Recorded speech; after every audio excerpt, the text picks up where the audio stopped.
That's a great answer. And also, when you're forced to write, you don't say that much stuff that you don't mean. Yeah. Right? When you have to write something down consciously, chances are you're going to word it. Exactly. You're not in the heat of the moment. Yeah, because you're trying to explain it and you don't just write it down in the same way. And as I was hearing you speak, I was just thinking, there's something I really want women to know, that you might be the first person in that man's life that's actually asked him what's going on. That's true. And so you may have to invite him to that conversation more than one time. You may have to make space for his emotions and feelings more than one time. And if every time you ask him, it's more of a demand and a stress and a force and a push, then actually it's just going to make him quieter and quieter and quieter. But if every time it's an understanding and it's space and it's open, then there may be a chance. Because I feel like, you know, for most men, they were never asked about their emotions or feelings. There wasn't a space that they naturally just opened up.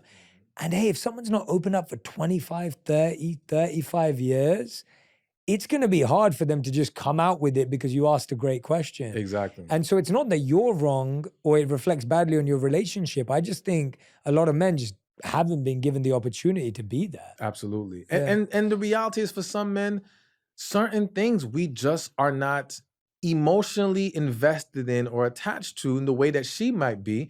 And so to her, it's like, well, you should feel something about this. And like, no, I really don't. Yeah. Like, I don't see this any kind of way. I just want to go on with my day. And he may genuinely mean that. Yeah. And so again, it goes back to respecting the differences between the genders.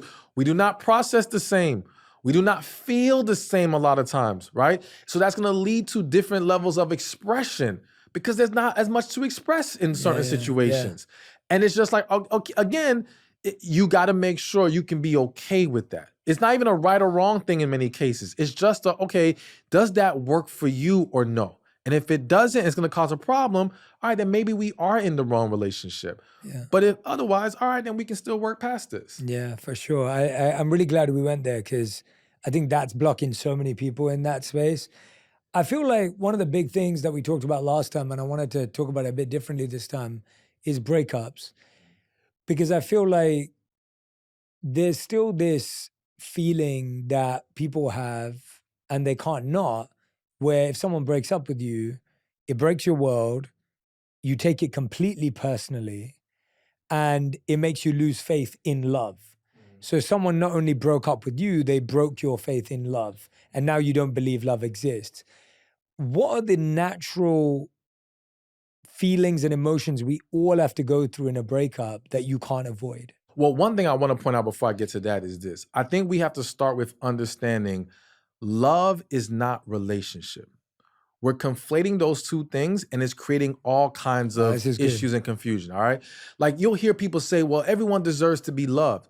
Okay, they can be loved by their mother, by their friends, by society, whoever. That doesn't mean you qualify for a relationship. And someone can love you or you can love someone. But if certain things aren't in place to have a successful relationship, it still won't work. So we have to understand that a breakup doesn't automatically mean someone doesn't love you, nor does someone want to be in a relationship with you mean that they love you. Because a man or woman who wants to use you could want to be in a relationship with you, could want to marry you. It has nothing to do with love. It's two separate things, all right? Now, with that understood, what we have to understand when we're going through a breakup is, one, all is not lost. Like we got to start there. Because it's so easy to feel like our whole world is now crumbling before our eyes. We're devastated. How are we going to get past this?